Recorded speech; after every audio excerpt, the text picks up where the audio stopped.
Once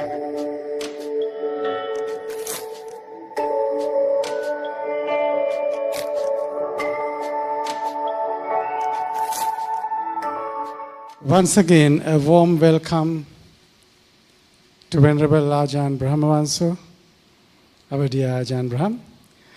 And at the outset, we would like to acknowledge Venerable Ajahn Brahm is in Sri Lanka because there was this international Buddhist conference organized by the World Supreme Buddhist Congress. And we were very thankful to the organizers for allowing us to grab 2 days from his schedule. He corrected me by saying he was kidnapped. And yesterday we had a very interesting discussion and a talk here. We are thankful to the Honorable Prime Minister for providing this facility and extending a special invitation to Ajahn Brahm for this program yesterday and today, and to the very supportive staff of the Temple Trees premises and the organization of the Prime Minister's office. And this program is streamed live via Dialogue TV on Dialogue Axiata through the Ajahn Brahm Society Facebook page. If you have your friends who are not here, you might want to quickly update. Once again, a kind reminder, the digital devices to be completely made silence. Today, Ajahn Brahm will speak to us on the importance of meditation and how and why we should practice. And then for about 55 minutes, then about 20 minutes of guided sessions, and then 30 minutes of Q&A. Over to you, Bhante. Thank you. And thank you. And to the Venerable Mahasangha and brothers and sisters in the Dhamma, it's also a great joy to be able to come here and talk about especially meditation, the art of relaxation, keeping the mind calm and peaceful. And I'll begin with a story which I heard many years ago at a conference on meditation which was occurring in Sydney. And there a professor from Stanford University, one of the top universities in the world, had been doing research into meditation. And he was asked to compare the results of meditation with the results of other forms of relaxation. Now, Stanford is a very wealthy university, and so he managed to get funding for this experiment. He used a large number of his students, and half of them he sent to a meditation day. The other half he sent to a California spa, where they had massages, hot baths. I've never been to a spa, but I think you understand it's very expensive, and it's a way of relaxation. And at the end of the day, the 50% who went to the spa were compared with the 50% who went to meditation retreat to compare who was the most relaxed. And the results were so clear. Without any doubt whatsoever, those who went to the spa were far more relaxed than those who went to meditation. And that alerted me to what type of meditation are you doing? Because when I meditate, I get very relaxed. And many of my students get very relaxed when they're meditating.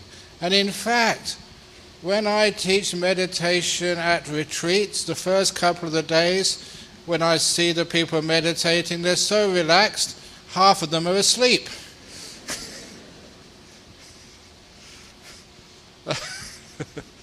At least they're relaxed. And later on, they overcome what we call sleep deficit, because many people are not sleeping enough.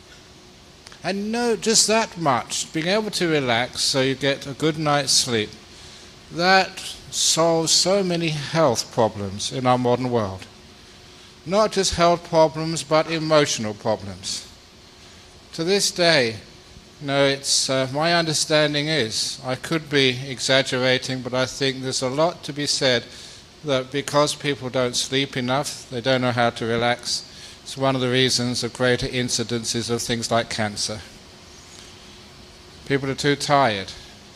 Not just that, but incidences of depression, and even more so, that we are more angry with one another.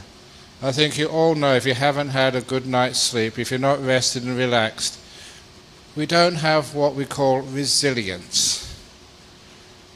And to give you the example, when you're really stressed, you are like a guitar string. When the guitar string is stretched at both ends, a tiny ping, and it makes a very high-pitched noise. When you loosen the tension on the guitar string, something hits it, it makes a low-pitched sound. When there's no tension on the guitar string at all, when it's loose, something hits it, it doesn't make any sound at all. It's the same with us when we're very highly stressed, pulled tight like a guitar string, small things make us upset. When we're much more relaxed, they can still get a reaction out of us. But when we're really relaxed, there's no reaction at all. We're resilient because we're relaxed. So part of meditation is learning how to relax. Because of that, it has been my role, one of my missions, to change people's perception of meditation from something which you don't look forward to doing. Oh my goodness, this is going to hurt. You mean I have to sit on the hard floor for hours on end, and I have to keep 8 precepts, and I have to sleep on a hard bed. And in fact, the harder the bed, the better it's going to be for me. The Buddha did teach something which you know is called anapanasati, mindfulness along with the breath. The Buddha never taught anapanasati, mindfulness along with pain. That has nothing to do with Buddhism. And indeed, recently, I was saying this in the car on the way here, recently in Singapore, an elderly gentleman came up to me. He actually asked this question. He said, I'm in my late 70s. I really want to learn meditation, but I'm afraid. I'm afraid that I cannot stand the physical discomfort of having to sit cross-legged on the floor in full lotus with a straight back, and going to sleep on the hard floor, and having to get up early in the morning, and having to stay up late at night. He said, I don't think I can stand that at my age. And obviously I told him that that has nothing to do with meditation. Meditation is to be able to sit in a comfortable position, even in a chair, even with cushions underneath. If you consider that our Lord Buddha, that where did he meditate to become fully enlightened? Under a Bodhi tree. Before he sat under the Bodhi tree, he had a very good meal. A meal which was made for a heavenly being. And he got grass from a grass cutter to make a nice cushion under his bottom so he could sit on. It was under the shade of a tree, a very leafy tree, the Bodhi tree. And also, any of you who've been to what's called now Bodh Gaya, formerly Uruwela, on the banks of the Niranjana River, I was fortunate enough to go there in 1973, and there was hardly any people there. And even though there was quite a few buildings, I can imagine what that was like when the Mahant's palace was not there. It was on a riverside. It was a beautiful garden. It was like a park. And to me that would have been such a beautiful place, cool, fresh, comfortable for our Lord Buddha to meditate. And of course, he attained full enlightenment. In the same way, these days, it's important that people can meditate in comfort, especially those people who are elderly or who are sick. Those are the people who need it, probably more than anybody else. So at least in the last years of their life, they have the opportunity to learn meditation. So to change the perception of what meditation retreats are, I usually nickname my retreats Club Med. So today this is Club Med Temple Trees. Because Club Med, as many of you know, is short for Club Mediterranean. It's a resort complex. It's a place where people pay a lot of money, not to be tortured, but to relax. And so this is Club Med Temple Trees this afternoon. And Club Meditation. And it's there to learn how to relax the body, first of all. And from there, we learn how to relax the mind. In the meditation retreats which I do, I make sure I don't have one of these. It's not very good, but anyway. Okay, that's much better.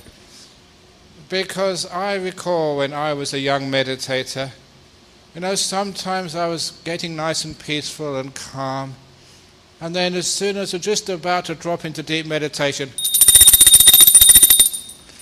and sometimes I wonder what would have happened to our Lord Buddha under the Bodhi tree if somebody got time to come out. So I prefer to make the meditation natural. So sometimes you don't want to meditate very long. It doesn't feel right to go more than 10 or 15 minutes. And sometimes you want to meditate for many hours. So don't have any bells disturbing you. What I call no bell silence. No bell silence. And sometimes when sometimes we have noble silence, we have some people actually win the Nobel Peace Prize. Deep meditation. So, when we keep it natural, whenever we can, today the guided meditation, we have to have a bell because otherwise, this place will have to be used afterwards. You have to go home for your other appointments. But we make it comfortable. So the first thing to do in our meditation is to find a comfortable position for your body. Now this is where we start to use two qualities which we call mindfulness, awareness, but mindfulness by itself is not enough. It has to be mindfulness together with kindness. And if you ever want to check up on this, it's in Manipadayaka Samyutta, where the Buddha was told by this heavenly being that mindfulness is a wonderful thing. Through mindfulness you can get rid of ill will. The Buddha said, mindfulness is a wonderful thing, but you need more than mindfulness to overcome ill will. You need also kindness as well.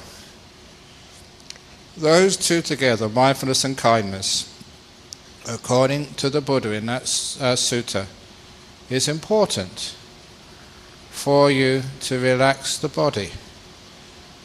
Which is one of the reasons why, in order to make this very clear, coined a new word.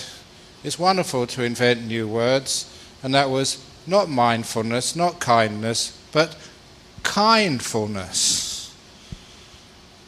Mindful together with kindness. Now how that works is you're sitting down in a chair, on a cushion, wherever you need to sit down. You close your eyes, you're aware, but you're also kind. How are you sitting? An example of that is when people sit down, sometimes they've got itchy throats and they need to cough. But what do people do? No, I should not cough because I will disturb everybody else. And we get a phenomena which I call in meditation the volcano effect. Instead of coughing straight away, we suppress it, we stop it, and the itch, the irritation gets stronger and stronger and stronger, like in a volcano. It's plugged up, and the force, the pressure gets stronger and stronger, and it's going to blow. And like a volcano, when it does blow, there's a huge boom. It's important I do things like that, boom, because when you're giving Dhammadesana, some people fall asleep. So a little boom wakes people up during the lecture, during the bhana. And also, the worst part is not just the explosion, but all the toxic gases and lava, which covers the villages surrounding the volcano. Now, when you cough, the same thing happens. You suppress it, you plug it up, it's going to blow, it's going to blow. When it does blow, you can hear it, all over Colombo. Well, that's exaggerating some way, but at least the whole room hears it, and all of that toxic fluid from your throat goes all over the people around you, which is very unhealthy. So the point is, if it's a cough, just cough. It's much better than suppressing it. And if you're worried about people, it's making a sound, it may be disturbing others, it would only disturb them if they're very tense. As I say, like the guitar string, if they're so tense, they'll get irritated and angry. But if they're following the instructions, they're relaxing, it's just a cough. And it disappears almost immediately. 1 second, maybe 2. Our problem is, if we're very tight and very tense because we don't know how to let things be, we will find that the cough finished a long time ago. We're still thinking about it. Who was that? We should stop people who have irritable throats from coming into meditation retreats. We should have one of those scanners like they have at the airports to see anyone who's got a tight fever is not allowed into this room. Only healthy people can come into this room. No coughing is allowed. 1 cough, 2 coughs, 3 coughs, and you're out. People actually think like that, and they go through all these thinking scenarios, and they find out the cough stopped a long time ago, but they're still echoing in their mind. That is a problem. So when we're kind and we're soft, which means that our body can relax and other people around us don't get so disturbed. But to relax the body, the mindfulness and the kindness, so we can feel our body. That's called the awareness. The awareness of the body, feeling it. How does your body feel right now? What part of your body is the most irritating in this moment? Once you focus on an irritating part of the body, it's not that hard to relax it, to give it so much kindness that it starts to relax. When I was a young boy, growing up in Acton, in the West London, a poor part of that place, because most of my friends were migrants. My father was very poor, legitimately poor, so we used to spend so many hours playing soccer in the street. When you play soccer, football, in the street, you go for a tackle, you fall on the ground, and you kept scraping the skin off your knees. So I always remember bloody knees with scabs on them when I was young.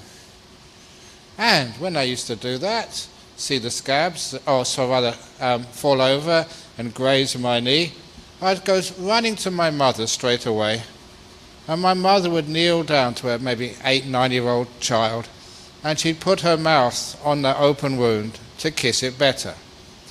I never knew it any better. Now I think, how on earth did that wound not get infected when someone put a mouthful of germs on an open wound? But it always healed up.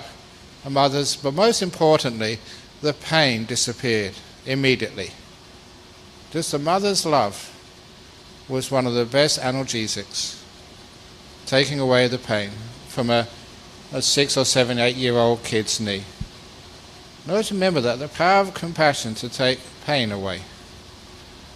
It relaxes, and much of pain is tightness, inflammation. It's an overreaction often of the body. So, when I had an irritable throat, or for example what happened in Korea a couple of years ago, having a cold. Woke up in the morning, it was minus 15 degrees, snow everywhere, and my nose was dripping, snot. I don't know what the correct word for it is, but that's how I grew up with that, just with the stuff from your nose. So nasal fluid, mucus, whatever you call it, to be polite. So all this stuff was coming out of my nose, and I only had half an hour, and I was going on live TV for an interview in NKT, that was South Korean TV. And it's basically not done to go on TV with stuff coming out of your nose. So I had half an hour. So what did I do? Sit down, meditate, focus on the irritable sinuses, focus on them, not force this sinal fluid to stop, but just be kind to it. Opening the door of my heart to this irritating, really like imagining my mother kissing a wound, to relax it, let it be kind, be compassionate, there knows, everything will be okay. And it works. I've used that a lot in my life, to be able to perform in public. You have these little tricks. If I cough now, if I really cough, it's very dangerous for me. Because this happened once when I was in Australia. I coughed in public at the beginning of a talk. By the end of the talk, there was about 8 or 9 bottles of medicine in front of me. And people said, you must take this. This is Ayurvedic. It's very good. This is homeopathic. It's much better. This is herbal. You have to take this. I took this. This is usual medicine. You've got to take that. I had so many medicines. And being compassionate and wanting people to make merit, I said, yeah, I'll take that. I'll take that. So I had to take every of those bottles of medicine. And that really made me sick. So now I just learn how to lose my mind, compassion, to not cough, not sneeze. Otherwise, you give me so much medicine it made me sick.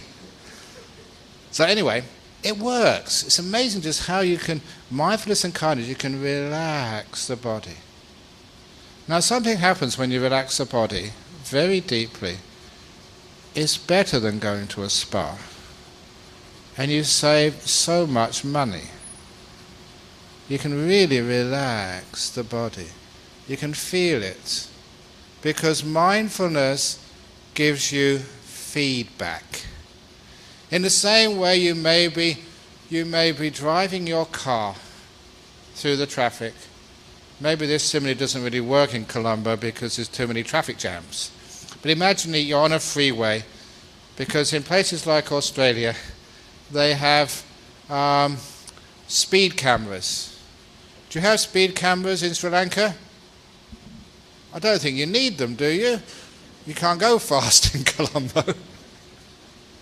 Too much traffic. But anyway, in Australia, there's so many open roads, you can go very fast. They have speed cameras. So you have to be very careful. So the speedometer will give you feedback. And so you know the pressure you put on the accelerator. If you're going too slow, you push it down further. If the speedometer goes too high, you loosen off the pressure. The speedometer gives you feedback, so you know how much to push down, how much to let go, to keep the car going at the correct speed.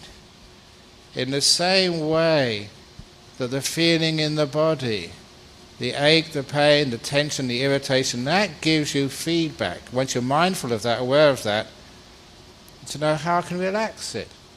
What makes it more tense, more tight, more painful, more irritating? And what lessens the irritation? And that becomes a very powerful method of relaxing the body and healing yourself. It is my understanding, my own experience, that sickness doesn't come from nowhere. The body gives you many warning signs, but we're so unmindful, so unaware, we don't actually see it until it's too late, or until it's very late. So anyway, we can actually learn about our body, feel it, understand it, and know how to relax it so deeply that many, many diseases, many, many deep irritations can disappear very easily. In meditation, we learn how to relax our body deeply by being aware of it, being kind, relaxing everything. So your body is sitting there just so relaxed.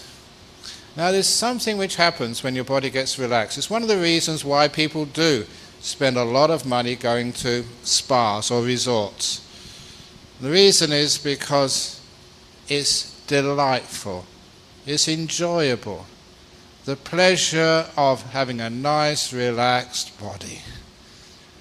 How many of you in the morning, and you don't have to go to work, it may be like a Poya day, full moon day, holiday, so you don't have to go to work that day, and you can go to the temple later on. You're relaxing in bed, cozy, comfortable, you just don't want to get up. You're cozy and warm, relaxed. That's very pleasurable. The same when you're sitting meditation and the body is so relaxed, it is delightful. You focus on the delight, you don't try and get rid of it. Some people think if you're enjoying it, it must be something wrong. No. If you're a relaxed body, it's good for you, it's healthy.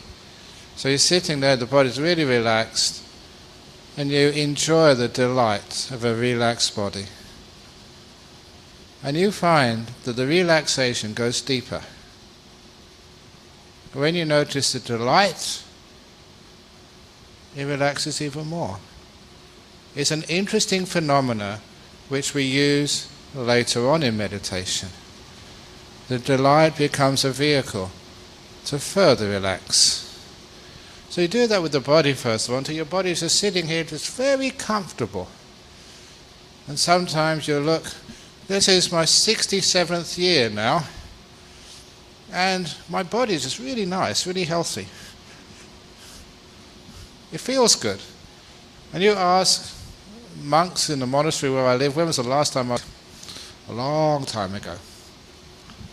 Other monks get sicknesses, flus and stuff. Not me. I really miss out on life. But I like missing out on sicknesses.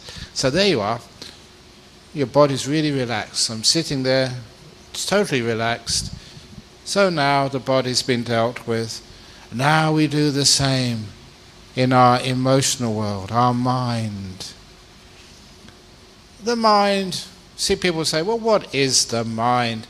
In Buddhism it's the sixth sense. What actually is the mind? What is a garden? We know a garden because of what exists in a garden. Trees, bushes, flowers, little paths, garden benches. A garden is defined by what exists in it. The mind is also defined by the emotional things which live in a mind.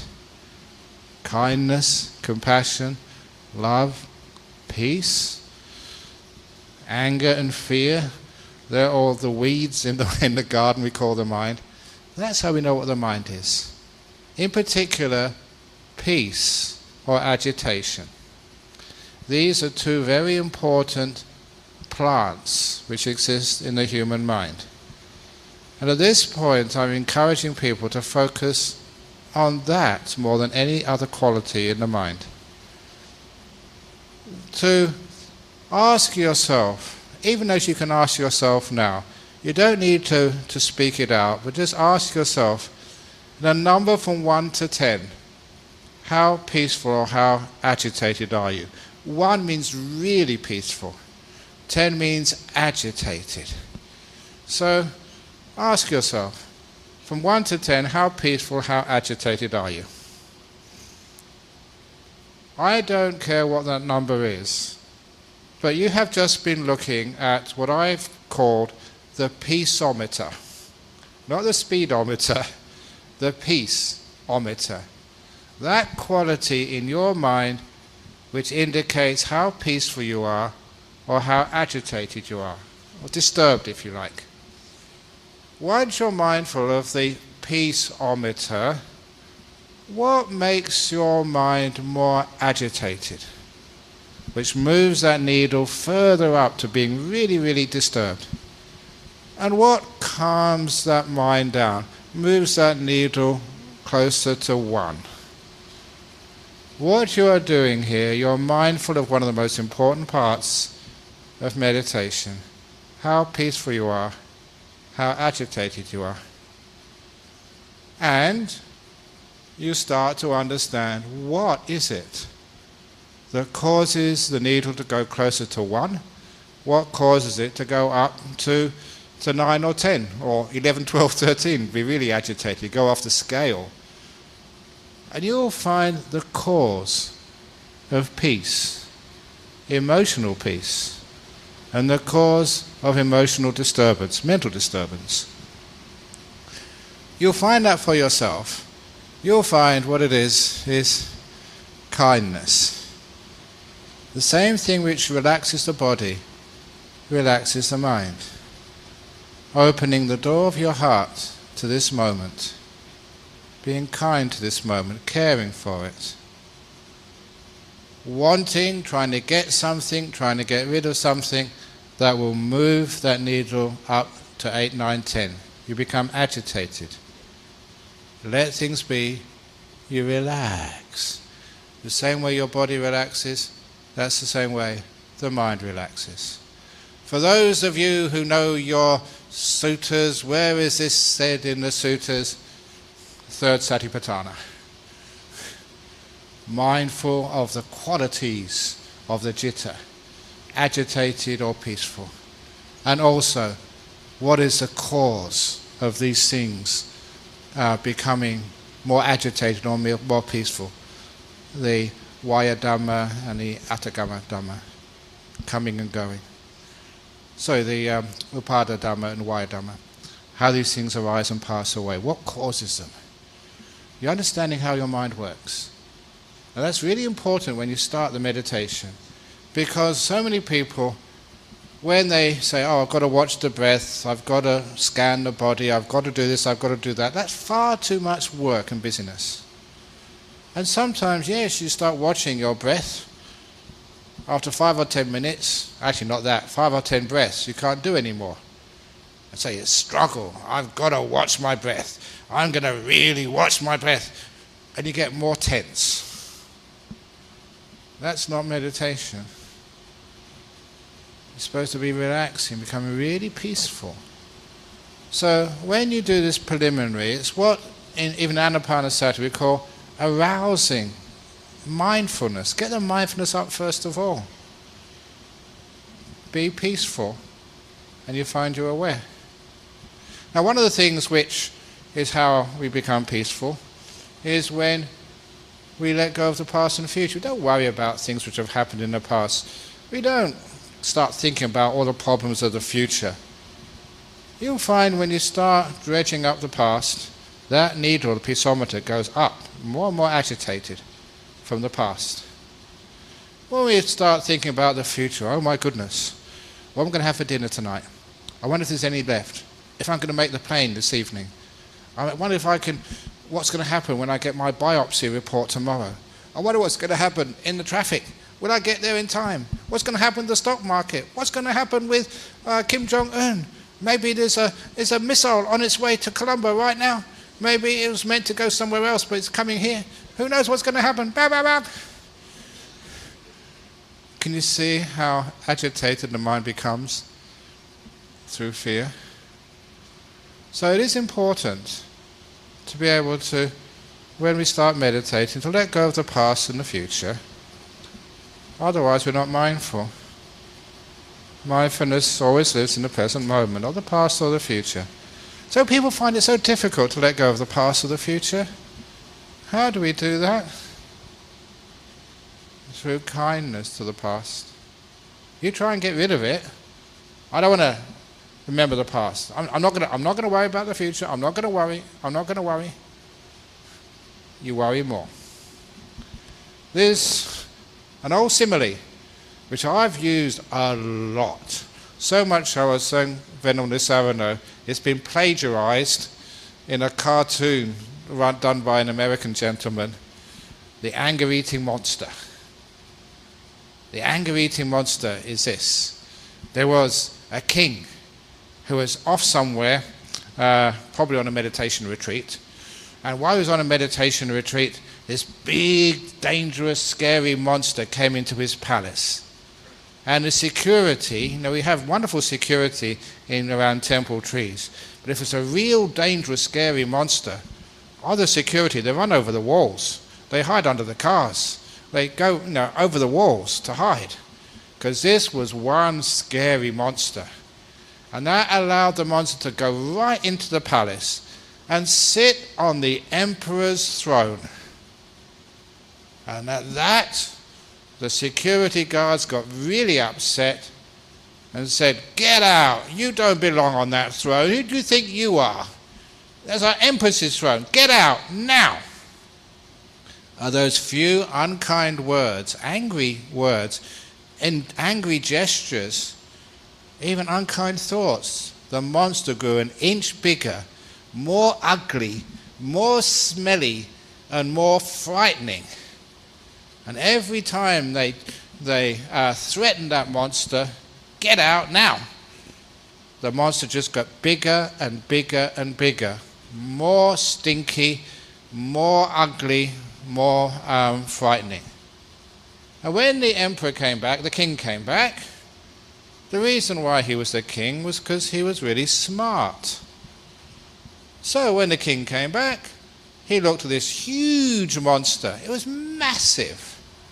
And it was so frightening.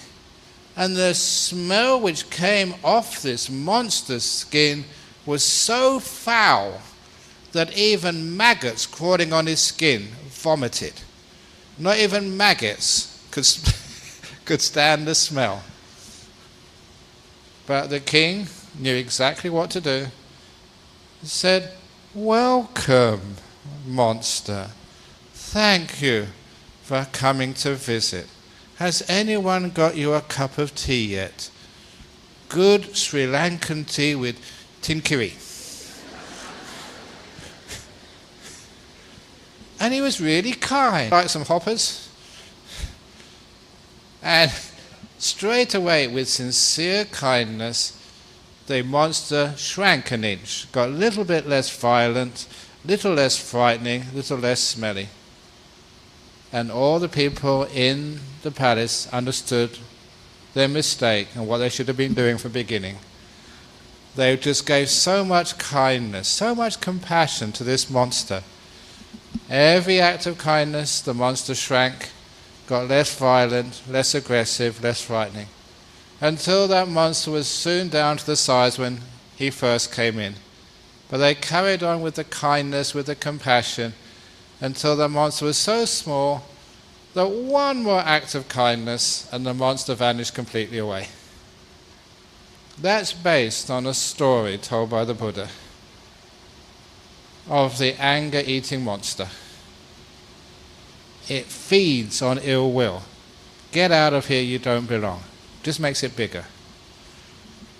Fear is an anger-eating monster. Fear of the future, fear of what's going to happen to you with the cancer, with the finances, with your relationship, with whatever. Get out of here, you don't belong. The past is also an anger-eating monster. I don't want to know the past. It gets stronger. You're feeding it. welcome, monster. Thank you, past, for coming to visit me. Thank you, future. Then it gets softer and softer until the past and future vanish totally away, like the angry eating monsters. And you're peaceful, you've got nothing to worry about. People always say, it's so easy being a monk, you don't have to worry about anything. Ha ha ha ha ha. Oh, I've got bhikkhuni monasteries to build in England, I've got to make sure the bhikkhunis here in Sri Lanka are respected and acknowledged. I've got to, all these problems with committees and I've got so many monks and nuns and laymen and laywomen to look after. Oh, I'm a crazy monk. Why do I do all of this? Why not? So you're kind to the past, kind to the future. Just let things happen, go with the flow. Trying to fight my karma. I often think I must have been a very, very, very lazy monk in my last life, because now I have to work really hard to make up for it. Sometimes I wonder, what am I doing in Sri Lanka? You've got so many monks in Sri Lanka. Why are you importing monks from Australia? And I figured out a long time ago, it's because of my English heritage. I've got to repay all the bad karma which the English people did in this country.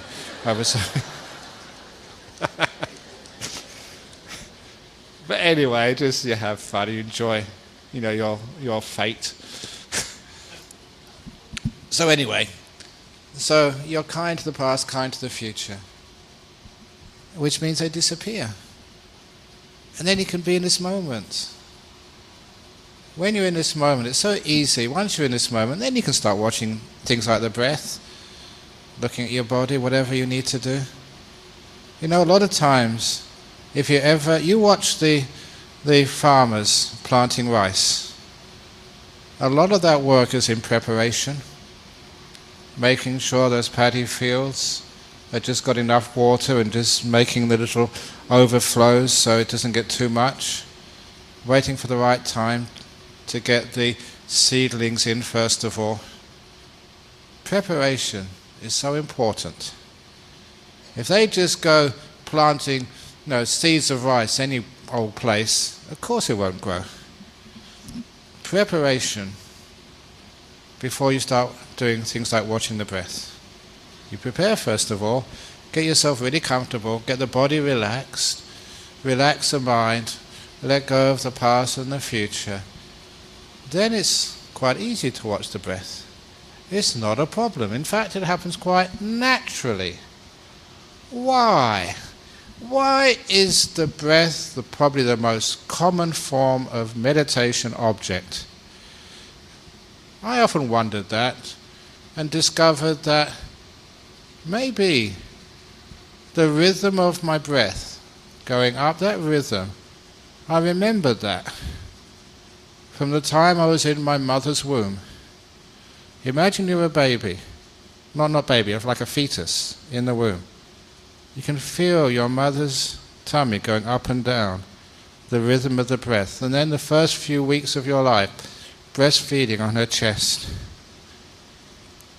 It is a rhythm which is recognized as warm, safe, comfortable, familiar. A very easy rhythm to be with.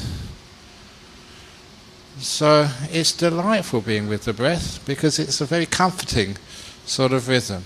And also, when the body is really relaxed and the mind sort of has lost its past and the future because it's disappeared, a lot of time it's the only thing left moving.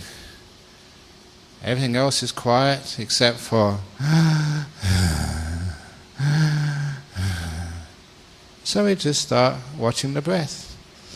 Sometimes people used to say, well, where should you watch the breathing? Should you watch it at the tip of the nose or your belly? Where should you watch it? I was fortunate because my father had asthma that I have hay fever, and because I had hay fever my nose was often blocked. I couldn't watch the breath at the tip of my nose during the hay fever season, July, August, October or sometime, September, October. So I was so happy that now you could watch the breath at your belly, the Burmese method. But then when I was a monk, that was so difficult. The first years as a monk, I became a monk when I was only 23, a young man. And so in the evening, we didn't eat anything after midday. So when I started observing this area, I wasn't watching my tummy go up and down. I was noticing, I'm hungry, I want something to eat. So I noticed hunger. That was very disturbing as a young man. So I noticed that the Buddha never said to watch the nose or the belly. He said watch the breath. So I just asked myself, am I breathing in or am I breathing out? Which one is it? I'm breathing in. I know that. How I know that, it's not necessary to really consider. But I know it's going in, I know it's going out. That's enough. Now the problem is that if you do watch the tip of the nose, when I was teaching in Malaysia, the first time I went to Kuala Lumpur, people were complaining about meditation headache. I'd never heard that before. Do you hear meditation headache in Sri Lanka? Well, what's going on? Meditation is relaxed, it's overcoming headaches. And it took me a while to figure out what on earth was going on. And to describe what's going on, I'm going to take off my glasses so those in the front and maybe the TV can actually focus on my eyes. Now usually you meditate with your eyelids closed, but if you meditate with your eyelids open and you watch the tip of the nose, this is what you do. Because where your mind watches, that's where your eyes automatically watch as well. So all these meditators watching the tip of the nose were going cross-eyed. You do that for about 10 or 15 minutes, yes, you'll get a tension headache across here. So that's not how you meditate. You relax. Watch the breath go in, the breath go out. Nothing to do in the whole world. No past to worry about. No future to be concerned about. Getting away from it all. Club Med temple trees. Watching breath go in, breath go out. Oh, this is so nice. That's how meditation happens. Delightful. That's what got me into being a monk. I like a good time. Still keeping all your precepts. Sitting here, if I want a good time, just close my eyes, meditate. Oh, this is really good. The joy, the happiness of relaxation, peace. Body really relaxed. The mind enjoying just watching the breath. That's just a start. As Ronald Reagan used to say, President Reagan, you ain't seen anything yet. Because that's just a start. Because a meditation, if you don't force it, you let go naturally by itself. It just goes in and becomes more and more peaceful, more and more still. Because you're not breathing very much, because you're not active. You're not thinking, you're not worrying, you're not in the past or the future. Your body's really still and relaxed and comfortable.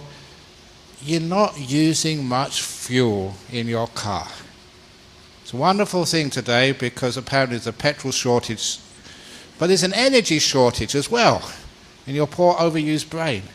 Imagine your brain is hardly using any energy at all. Just in this moment, still peaceful, not worrying about anything in the whole world, just watching the breath go in. Of course, your metabolic rate goes down. You don't need so much oxygen.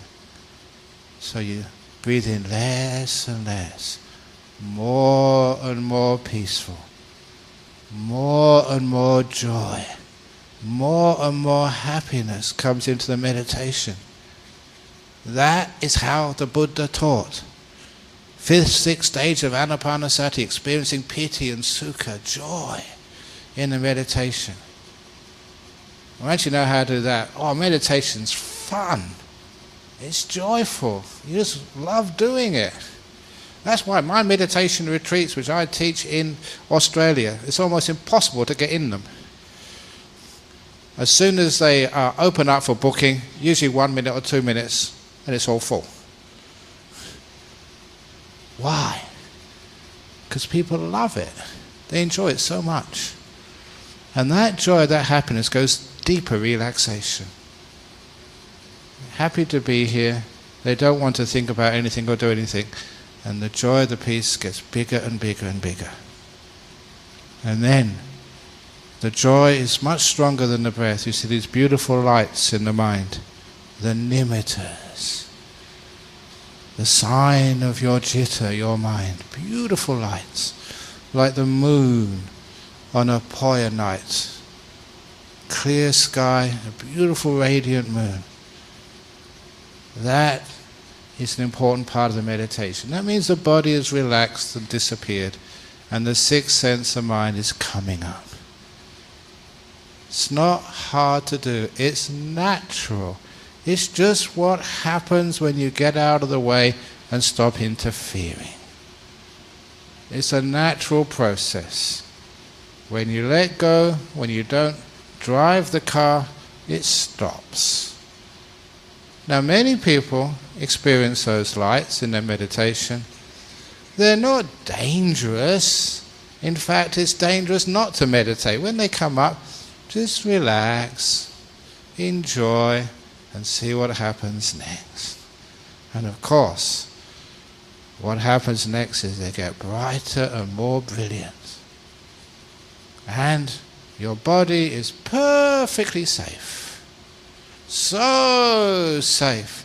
You have all these wonderful tales of what happens when a person goes into the next stage, goes into these incredible bliss states where the body you cannot feel, you cannot hear, you cannot see, you cannot smell, taste, or have any physical touch, but you're perfectly aware. The jhanas. One of my friends, his name was Greg. I can say that now because it was a long time ago. Long enough I can maintain his anonymity. On a Sunday afternoon in Perth, he was meditating. There's nothing on TV. He told his wife, I'm going into the bedroom to meditate. Usually half an hour, 40 minutes is max. After 1 hour, he had not come out of his room. So his wife went to check on him. And there he was in his meditation position, sitting perfectly still, meditating. Perfectly still. Too still. He couldn't even see him breathing. And the wife was so afraid. She called the emergency number. What's the emergency number in Colombo? 999 or is it 111 or 000?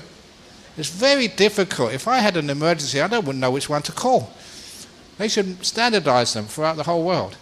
But anyway, they called the emergency number, and the ambulance came within 5 minutes, a Sunday afternoon. It wasn't busy. And the medics, they ran into the bedroom, felt there's no pulse. No pulse. So straight into the stretcher, in the back of the ambulance, going through all the red lights, it's an emergency. He had no vital signs, straight into the emergency room. Triad's nurse had a look at him. Really important, put an ECG on first of all. Flat line. An EEG. Another flat line. He was dead. So as was the first thought, but he was so fortunate that afternoon. If that had been an Australian doctor, he'd been sent right down to the morgue, which meant when he came out of his meditation, there'd be 2 morgue attendants dead. Imagine that, you're working in the morgue and you think someone's dead and they suddenly wake up. Because he wasn't dead, he was just meditating. So the doctor was from India. And the doctor had heard that in these deep meditations, you can actually suspend all your vital signs, all your life activities. And he heard from his wife that he'd been meditating. And the other interesting phenomena, which you will see in the Chulavedala Sutta, the difference between a dead body and one meditating is they're still warm. His body was still warm, it was not getting colder at all. So he decided to try defibrillators. You might have seen that on the TV. They put these defibrillators, bang! There's electric shock, bang! Goes up from the... It's really important, if ever you have to give a public talk, don't just sit there and go blah, blah, blah, blah, blah, blah, and send people to sleep. Make it active. Put some energy into public speaking. And then people actually come alive. So boom! Has the electric defibrillators. Arch his body and raise it. So many times, he didn't actually tell me exactly how long they were doing this defibrillating, but nothing happened. Still flatlining. Until he told me he decided to come out of his meditation. And he opened his eyes. Beep, beep, beep. The ECG, EEG monitors were normal. And he leant up. What am I doing in here? I was in my bedroom. What happened? He hadn't heard the sound of the sirens, hadn't been able to feel his body being put in the back of an ambulance, hadn't even been able to feel the electric shocks going through his body. But he was perfectly aware all the time. Strong mindfulness, but just inside that sixth sense, the mind. And doctor gave him thorough examination, perfectly healthy. He was so healthy, the doctor said, go home. And he walked home with his wife. And he told me afterwards the only negative part of that experience, he said, was his wife scolded him all the way home. Don't you ever do that again. But it was perfectly safe. You're happy. And it has huge health benefits and also huge insight benefits, which we'll come across later on. That is possible in today. The jhanas you read about in the suttas, in the time of the Buddha, people do that today. It's possible. And the resulting Maggapala is also possible in today's world. It happens. Not just monks, upasakas, upasikas as well. The Dharma is still strong. Meditation still leads to these amazing effects. So, I can go on for a long time, but people are always looking at me and saying it's about time. I was quiet, and we actually did some meditation. Actions speak louder than words. Or as that little cartoon said, the two monks, and one monk said to the other, are you not thinking what I'm not thinking? So let's stop thinking and actually do some meditation. Now, I don't know if it's possible. Well, I think maybe not be possible. Sometimes, are you okay to meditate just sitting down where you are for 15, 20 minutes? If you want to sort of stretch your legs out or wiggle your bottom or something to fidget a bit, that's fine. Because, it's pretty packed in this room, so you can't really get up and stretch. So what I'll do a guided meditation for 15 minutes. Is that okay, 15? And then we'll do a little Q&A afterwards. 20. Is that okay? We've got enough time for questions afterwards? Okay, 20 minutes. Here we go. 20 minutes is not enough time to get into jhanas, so you're not going to go to the hospital this afternoon. So you relax. So close your eyes. And with your eyes closed, bring awareness to your posture. How are you sitting now? Feel the body. Do you need to push your feet further away from the chair or tuck them in? Move your legs apart or close them up? When you move your legs, you're getting feedback. Which position is the best for you this afternoon? You'll find that day to day, even within a day, the body needs different postures, changes.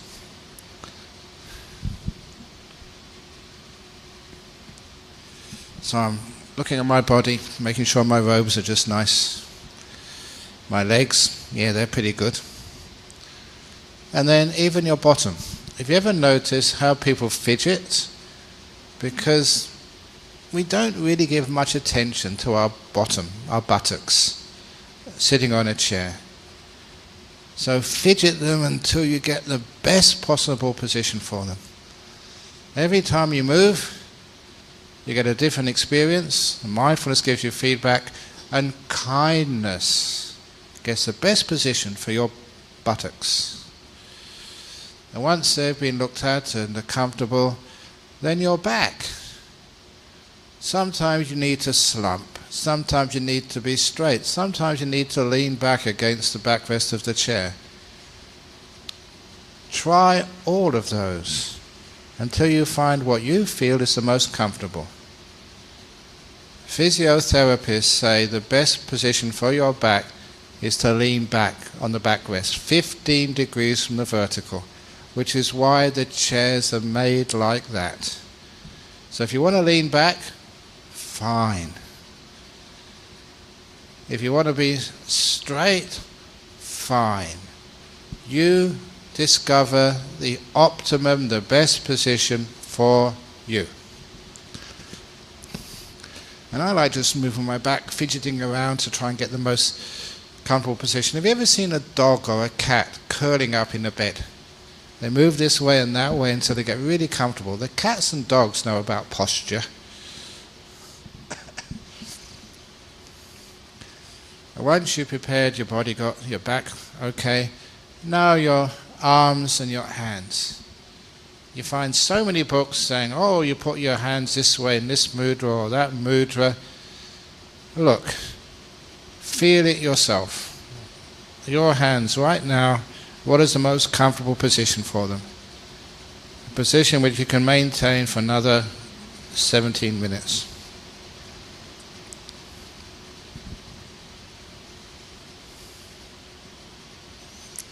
And once you've got your hands in the correct position, now your shoulders. Shoulders are a great seat of tension.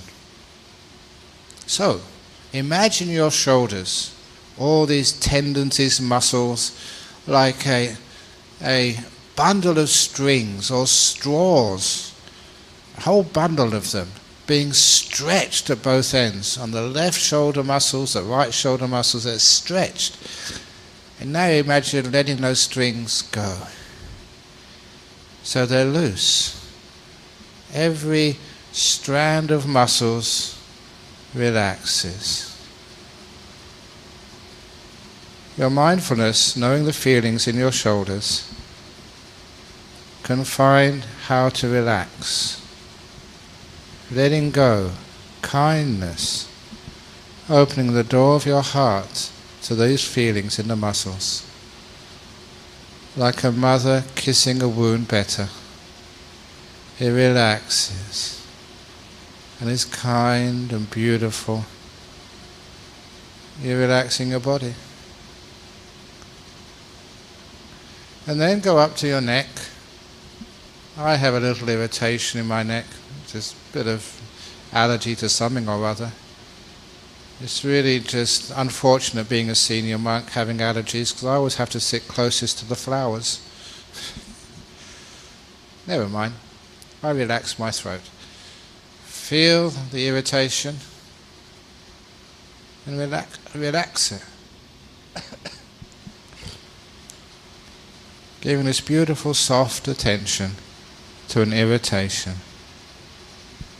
The mindfulness gives me feedback until I can relax that irritation till it disappears. But if you do need to cough, please cough so we avoid the volcano effect. And then, once I've relaxed my throat, I move up to my face. People have lots of tension around the eyes and the mouth and the forehead. It's a sign of emotional tension played out on the face. So I now become aware of the feelings in the muscles around my eyes. Once I'm mindful of those sensations, I relax them. Try this, try that, until you learn. From the feedback which mindfulness gives you, you learn how to relax muscles. So just at will, you can relax anything. So now relaxing the muscles around my eyes and the rest of my face. When I know how to relax those muscles, I will never need to use Botox. I can relax them at will.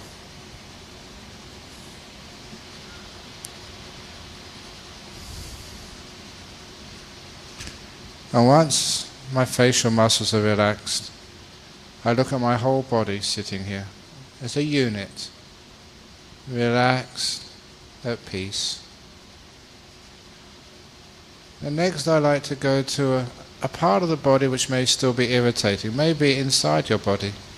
If you've still got an ache or pain somewhere, focus on it, zoom in on it, and give it kindness, like some monster who's come into your body. Welcome irritation, welcome ache, welcome pain. Thank you for being here. And see if through kindness the irritation can get less and less and less. This is a short period, so maybe you can't get the delightful body. But it feels so relaxed, so at ease, so nice. As soon as I can feel the delight of a relaxed body, my body goes to another level of relaxation.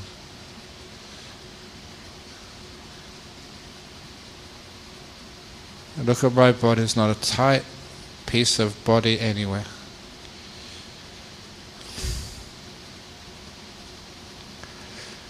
Once I've attended to my body and built up the ability to be aware, to be mindful, and to be kind, I now look at my peaceometer. Right now, how peaceful are you, or how agitated? A number from 1 to 10, please. So now you're looking at the peaceometer.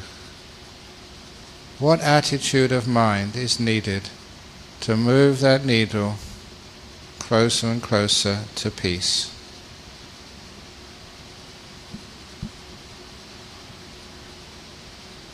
What moves that needle to more disturbance? So you learn how to relax your own mind. Learn how to be peaceful. You'll find it is letting go of the past and future with kindness. Just being here, not wanting anything in the world, just to be here. Developing peaceful mind.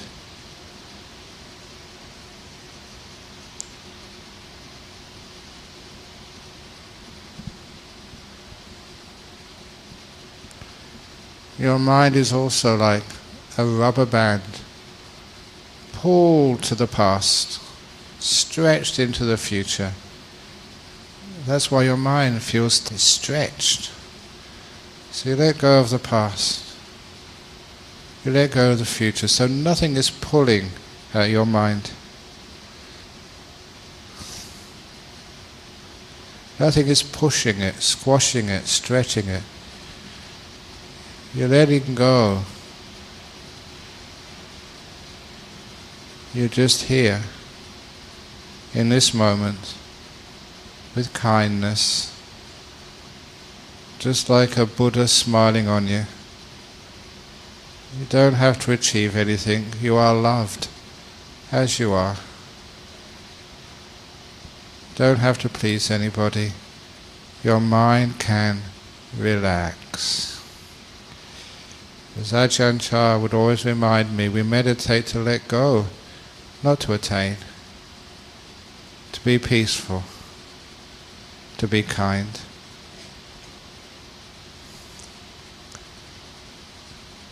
And once you are peaceful enough, once you are calm, the breath will come up by itself. in the silence, in the relaxed state, you start to be aware of your breath coming in and your breath going out. You're not worrying about or concerned about where you notice the breath. You just know the breath is coming in. You know the breath has finished coming in and now it's going out. Natural, kind, aware.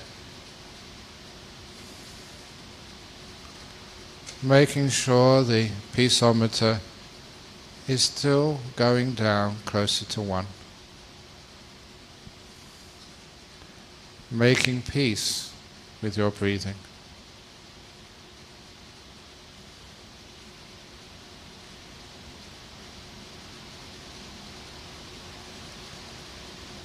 Just in this moment, no past, no future, just the breath happening now. If you find you have an active mind still, then as you breathe in, you can say to yourself, breathing in peace. If you're sick, breathing in health. Breathing in peace, health. And as you breathe out, let go. Let go of any problems, any health issues, any tiredness. Breathing in peace, health, light. Breathing out, let go. And imagine what peace, what health is to you. And as you let go, imagine there may be some sickness, it may be some tension, imagine it. In whatever way you can visualize it, going out with every out-breath. Breathing in peace. Breathing out, let go.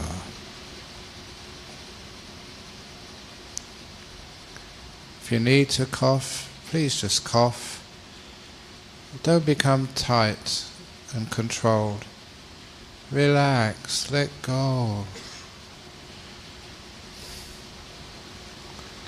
Like your body is opening out, your mind is opening to free, no pressure, no pull, no push.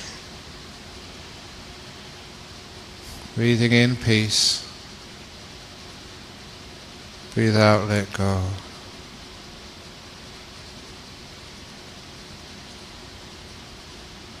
And see if you can notice how delightful it is just to be in this moment. It's like being on holiday, away from all the busyness of your life. Just breathing in peace. Breathing out, let go. But try not to judge yourself. This is good enough.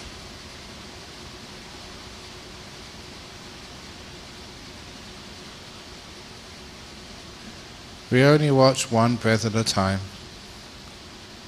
And let the body do the breathing. Don't control the breath. If the breath wants to go in short, long, rough, smooth, that's the body's job. Your job is just to watch. To be a passenger, not a driver.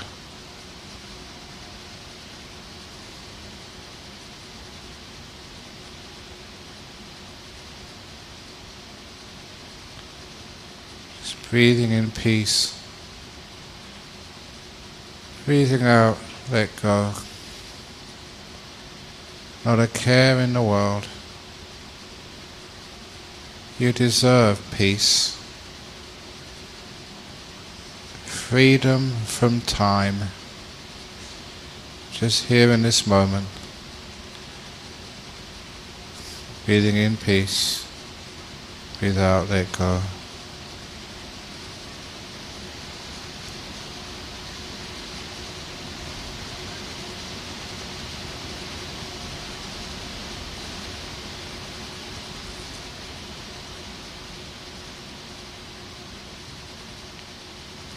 Relaxing the mind,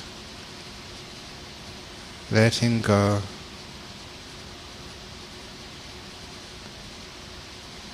No one is going to assess you, judge you. Don't judge yourself. Just be in this moment,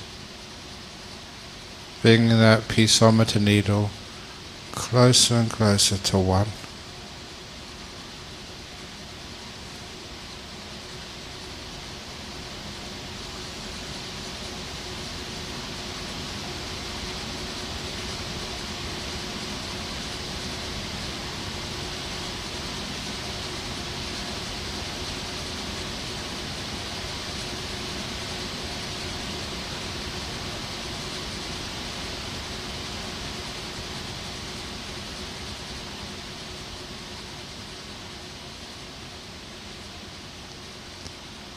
How does that feel now?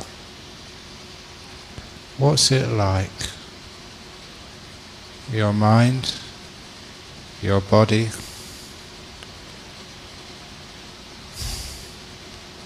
how delightful and liberating it is to be peaceful.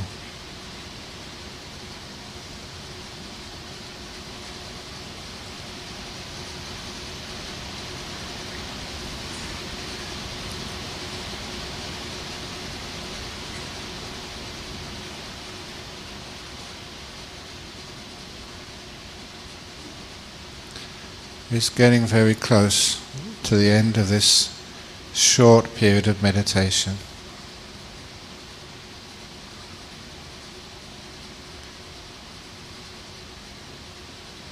So see if you could count the next 3 breaths, in, out, in, out, in, out. At the end of the 3rd breath, open your eyes to end the meditation after the next 3 breaths.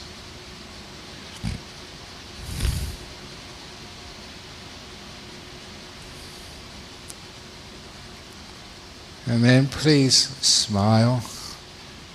Whoever's teaching you meditation has to look at all of you.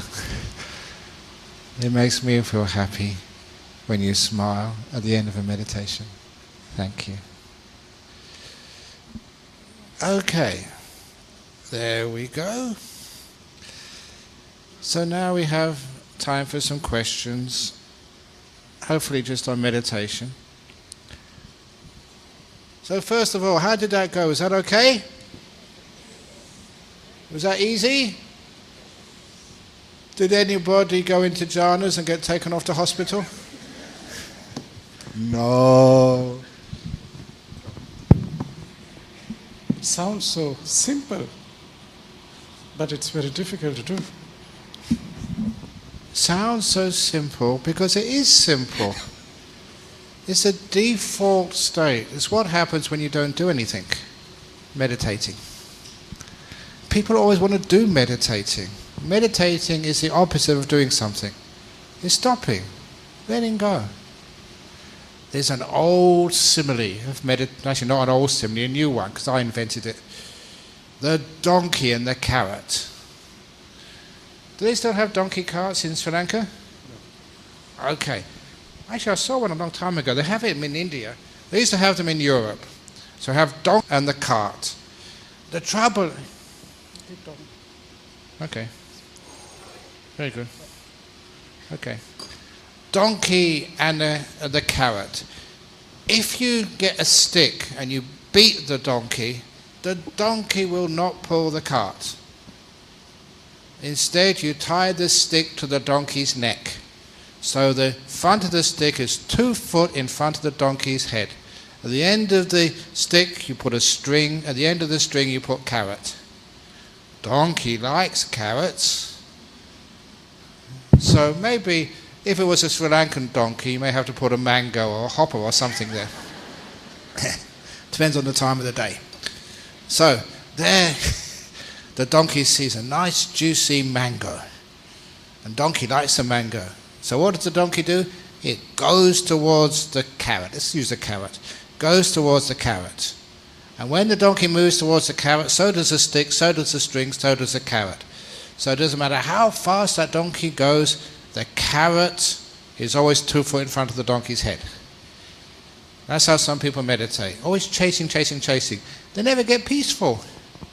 But then one day, the donkey comes to Club Med Temple Trees and learns how to catch carrots. It's so easy when you figure it out. Meditation is simple when you get the message. So what does the donkey do? It just stops.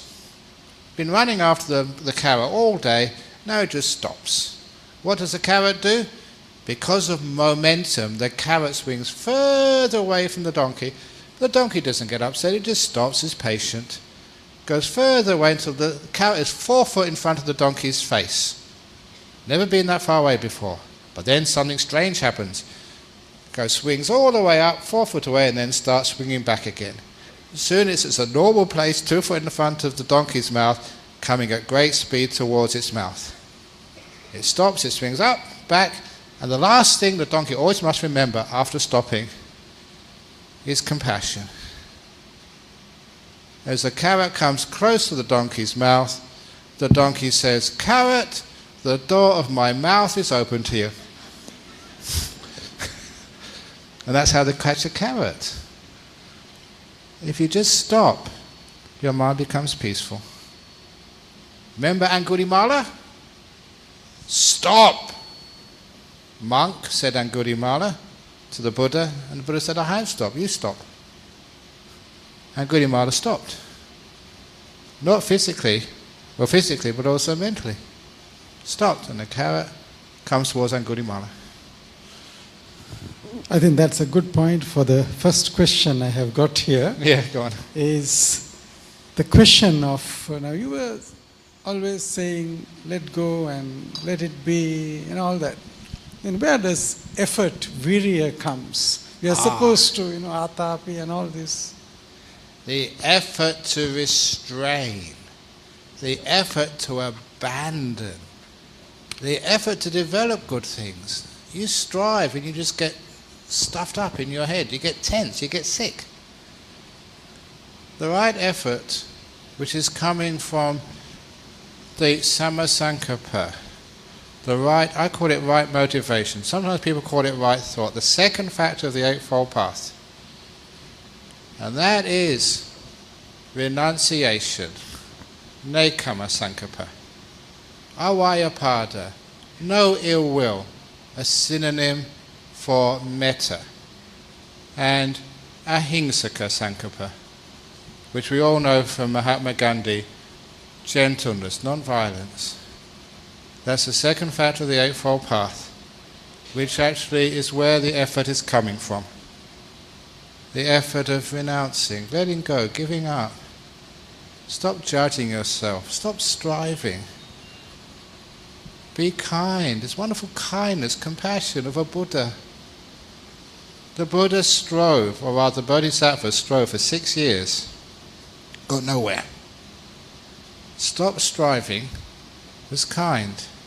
Renounced, let go, was gentle under the Bodhi tree. His first 5 disciples thought he'd given up. How can you ever get enlightened when you're not striving like you used to? They abandoned him.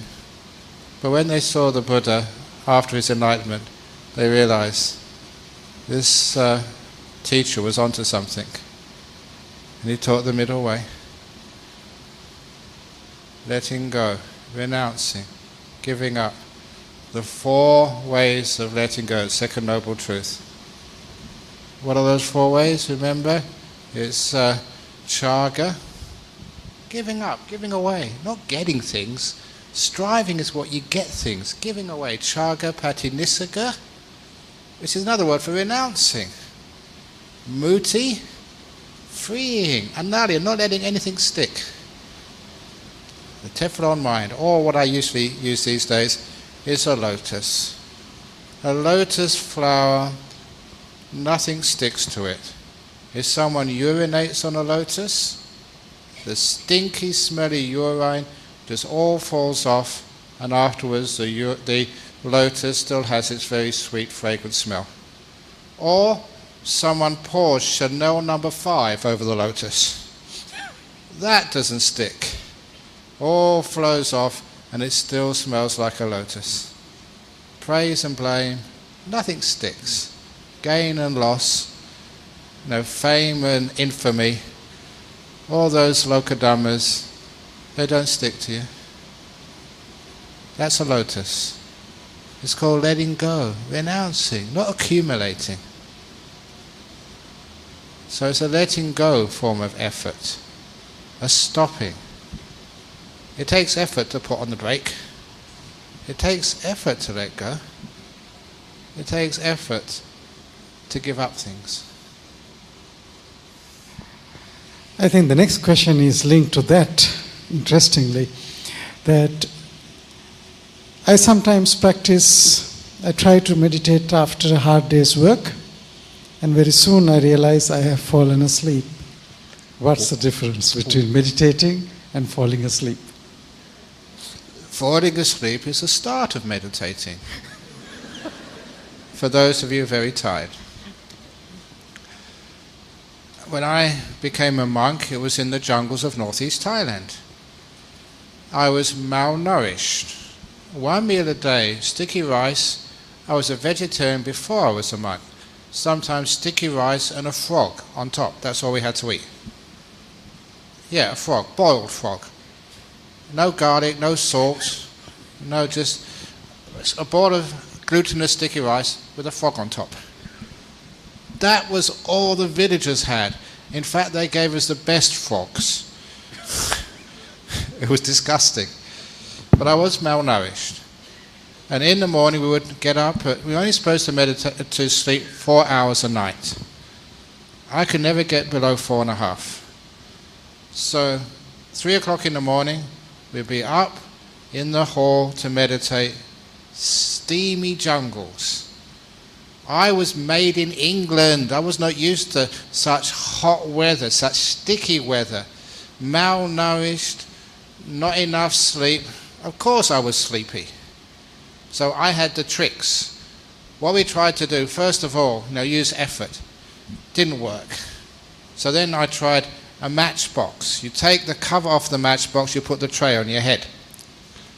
Because it means if you start nodding, you'd see the matchbox fall on the ground. You'd hear it.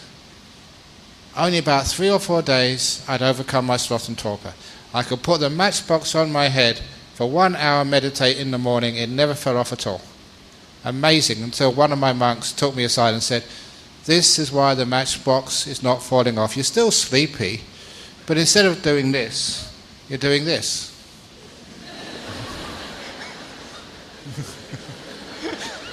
The mind is so sneaky and tricky. So after a while, I started contemplating, look, made in England. I'm not used to that climate. Not enough sleep, not enough food. It's natural. So I decided to let go.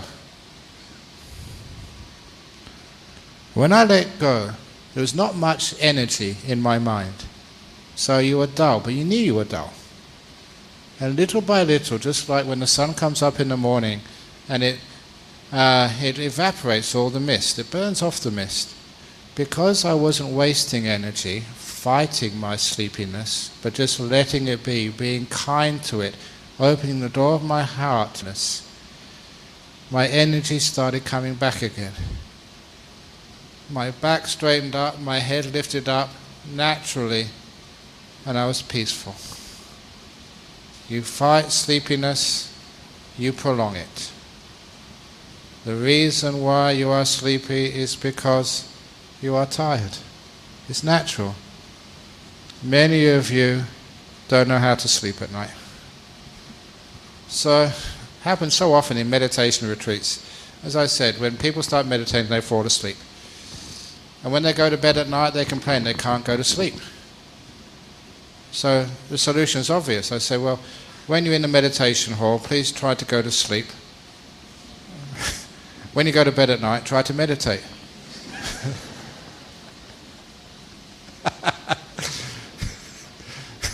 And that means they solve the problem. They're trying instead of letting go. So it's good that you fall asleep when you're meditating. Well done. The problem is with people who think too much when they're meditating. Restless mind. They're the problems. So allow yourself to fall asleep. The sleepiness will soon disappear, and then you'll wake up and be nice and peaceful, and you can go deeper there. Now that you mentioned sloth and torpor and restlessness both, how do we recognize the 5 hindrances, and what should we be doing when we know that those are present? When you know those are present, you just remember just to follow the Eightfold Path. Follow the Four Noble Truths. 2 types of meditation. Second Noble Truth meditation and Third Noble Truth meditation. What second Noble Truth? Wanting is the cause of suffering. So if you want to get rid of your sloth and torpor, you want to get rid of this, you want to get rid of that, you want this, you want that, you're asking for dukkha. That's what the Buddha said. Craving leads to dukkha.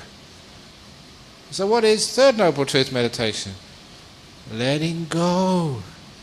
Renouncing. Stop worrying whether you're asleep or whether you're restless. Oh, let it go.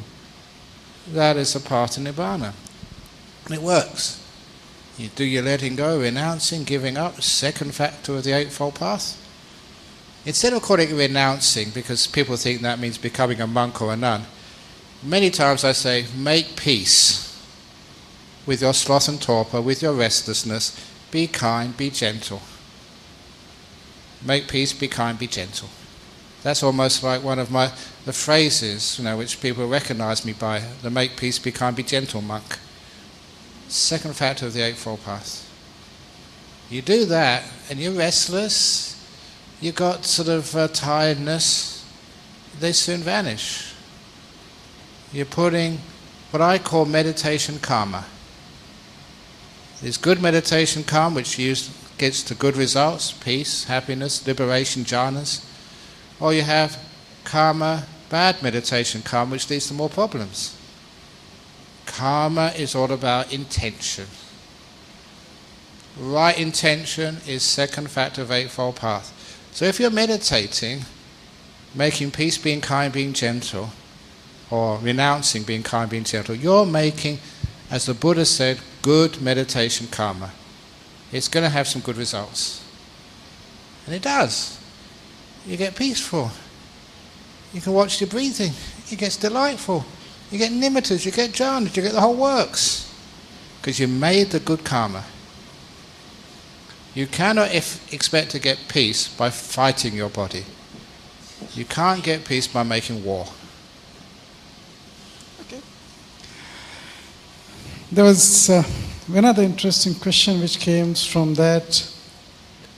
I get 2 types of questions. Some are related to meditation, but some are general questions. So I'll try to bring the 2. And sometimes we tend to talk of all this high-flown stuff, but forgetting the precepts. And in Sri Lanka, we are quite conversant, and we talk a lot about all the advanced aspect of Buddhism. But when it comes to precepts, we think, especially the 5th precepts, we can be middle path on that and that kind of thing. What's your view on this one thing? This is how I discovered the Pansil. I meditated first. I was a young man. I had girlfriends. I got drunk several times. It's supposed to be a refined university like Cambridge. There was bacchanalia, celebrating the most refined drinks. Port, claret, Madeira, really expensive from the cottage cellars. On one occasion, a scholar's dinner, having drunk so much alcohol already, we had to do a toast with this goblet, silver goblet encrusted with jewels, a cottage heirloom. That was Emmanuel College in Cambridge. And that was filled with claret, if I can remember properly, to the brim. We had to drain it, drink the whole lot, and then say a toast in Latin. This was supposed to be an intelligent university. I decided this didn't make any sense to me. And the following morning, I don't know how I got back to my room, but I woke up in the morning with a pile of vomit on my pillow right next to me. I didn't realise that that could have killed me. People choke on that and die. And I felt terrible for the next 24 hours. And everyone was saying what a wonderful evening that was. That was the last time I took any alcohol in my life. It made no sense at all to me. If I went on a bus in London, if the conductor never asked for the fare, why should I give it to him? That's his fault. But I couldn't do that anymore. When you're mindful, and you become aware and you're kind, it doesn't make any sense. So when it got down, I was a vegetarian at the time. When it got time and I was going to the temple, and one of the priests took me aside. You've been coming here long enough, it's about time you took the pansil. And this was accurate, this has happened. It was in the Thai temple, but I used the Sri Lankan words. I said, Venerable Sir, what is the pansil? You know, not killing any living. I'm a vegetarian. Not sort of stealing. Even if the conductor doesn't ask for my fare, I always give it to him. So, you know, he thought my fare, here it is. Not committing adultery. Oh, one girlfriend was expensive enough. Not lying. It never felt right to tell a lie to anybody. And not taking alcohol. I said I've been giving up alcohol a long time already. And you may say I was conceited, but it was a good anecdote. I said, Venerable Sir, I don't need to take the 5 precepts. I've been keeping them for the last couple of years, without knowing that they were precepts. So a wise person, a mindful person, someone who meditates, discovers the purpose for the precepts. They're basic common sense. I thought when I gave up alcohol, I would not get invited to so many parties. I was a young man, 19 or something, just enjoying my life, going out to parties, dances, girlfriends. To my surprise, I got invited to even more parties because my friends wanted someone sober to drive them home. That was me. There's many advantages. But if you find the reason, the wisdom, why you keep the 5 precepts, it becomes so obvious, it's easier to keep. But I always thought 5 precepts, 8 precepts, but in Singapore, in some temples, they keep 13 precepts. I've never ever heard of the 13 precepts before, until it was explained to me. On the Poya days, you keep 8 precepts in the morning, and 5 precepts in the afternoon. After 12. Afternoon, yeah. So you can still eat your dinner. The 8 precepts is only up till noon. That doesn't make any sense at all. But also in Thailand, I saw this. People were taking the pansil. You usually put your hands up. And they did this. They had one finger down. I'd never seen that before. And so I asked, what's going on? Why did you put one finger down? He said, because they're only keeping 4 precepts today. They still chanted the whole 5. And then you look more carefully, and sure enough, you saw someone with 2 fingers down. And even after a few weeks, I saw one. They still chanted everything, but they weren't keeping it. That was in Thailand. The point you're trying to stress was it's not 2 separate things. Not 2 separate things, it's wisdom. You don't do that, to try and make good karma points. It's common sense to keep precepts. Wise people are good people, trustworthy people. Look, this is tough, please don't get offended, but not even a dog would drink alcohol. If you have a dog, even a really thirsty wild dog, you put a bowl of alcohol in front of it, would it drink it? People do. So who's wise and who's stupid? Well, that's a tough one, but, how high are you? Okay. Okay. I think you said it loud and clear. Yes. Bhante, we get so many teachings in different ways with the exploration of internet and media and various instructions. How do we know that we are following the right advice, and how is my practice moving? Because Buddha says compare it with Dhamma and Vinaya, but we don't know all that to do that. So how do we steer the path? The Buddha gave this wonderful advice to Upali, also to Mahapajapati, the first bhikkhuni. So you know it's the Dhamma, it's the teaching of the Buddha, if it leads to letting go, not to attaining more things, but renouncing, letting go of things, to peace, freedom, and obviously things like things ceasing, viraga, nirodha, sambodhi, enlightenment, nibbana. If it leads to the right things, you know you're going in the right path. A simile, because it's nice to have similes. When I was a student, I used to spend a lot of vacations up in the highlands of Scotland. I would take a tent and go in solitude for a few days. I was maybe a natural monk. So on one occasion I was staying at a youth hostel in the far north of Scotland, in the mountains.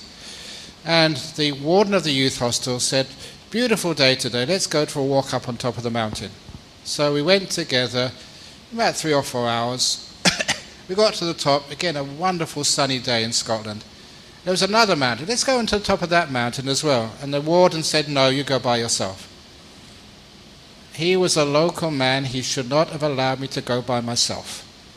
In the wilderness, you don't go alone. Because this is what happened.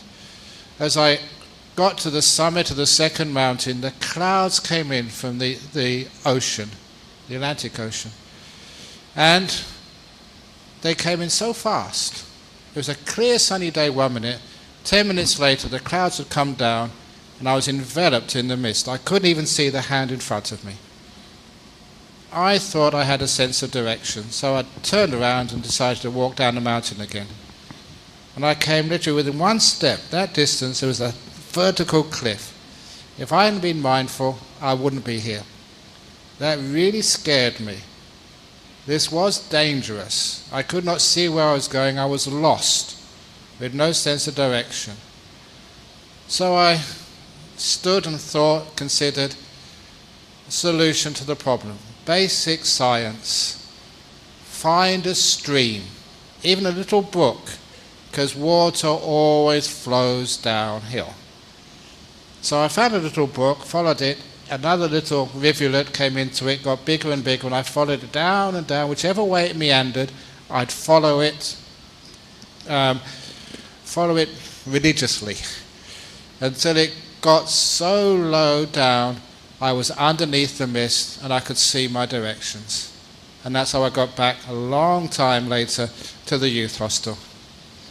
And this is a simile which I give to people these days. Before you are a sowan, a stream winner, you are in the mist. You don't know which way to go. One teacher says do this, another teacher says do something else. What should you do? Find a stream which goes in the correct direction, which makes you more peaceful, more kind, more aware, less attachments. Those are the signs you're going in the right direction. You keep going on that path. If you don't realize that, the people you live with realize that. Ask your wife. After you meditate, are you an easier person to live with? Are you a kinder person? A wiser person? Ask your husband. Ask your kids. Kids are very honest. Mummy, go to meditation. Why, darling? You're a much nicer mummy when you come back. Eventually, you keep being more peaceful, more still, more kind, more ethical, until you follow the stream of Dhamma and going in the right direction until you get underneath the mist. You can see the direction. That's stream winning. Now you know which way to go. It's obvious. The doubt is overcome. Okay, from there shall we get to some simple questions as well? Yeah. And this is the question that we discussed yesterday morning also, the how to make decisions. Yeah, decisions. I was in Oslo University. Question came, really important decision to make in my life. How do I make it? Really important. This young woman.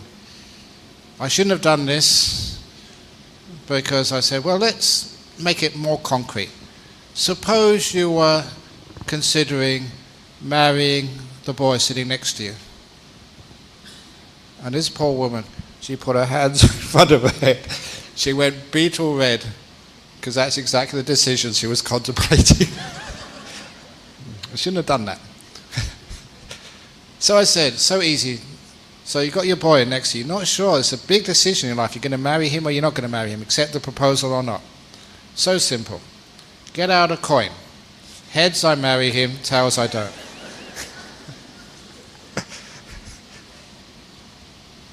But that's not the end of it. You toss up the coin. Heads, I marry him. Tails, I don't. It comes up heads. What's your reaction? If you think, yes, that means you really wanted to marry him all along. If it comes up heads and think, let's try 2 out of 3, then that means you don't want to marry him. So tossing up the coin is not making a decision for you. It's how you react to the result indicates what you really want to do. Your intuition, your inner feeling. And that's what you should follow. Talking about inner feeling, and you were, that's the question I should have asked earlier, the question about deep meditation and things like that. Sometimes people say, if you don't meditate under a good meditation teacher, you can go off your head. And are there people who should not be meditating, or is there a way to handle this? More people go off their head by not meditating. So yeah, there is, some people, because they get wrong teachings, misunderstand them, have trouble, but it's usually pretty easy to fix. And I always thought the one group of people who should never meditate were those who suffer from schizophrenia, because I thought that their delusions would be amplified. Until I got one of my monks who's a clinical schizophrenic, and he's brilliant. He proved me wrong. Clinical schizophrenic. He's on clozapine, I think. A wonderful monk. Meditates, so kind, keeps his good vinaya. He's beginning to teach a bit now. He proved me wrong. You have to tailor meditation to different people. It's not one size fits all, but everybody can get benefit from meditation. Serial killer Angulimala, no problem.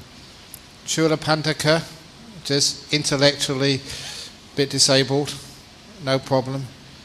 Patachara, just distraught, crazy, traumatized by the loss of her husband, her 2 children, and her 2 parents on the same day. You think that's post-traumatic stress. Fully enlightened and one of the best teachers ever. They could do it, but just have to have teachings which are tailored to them.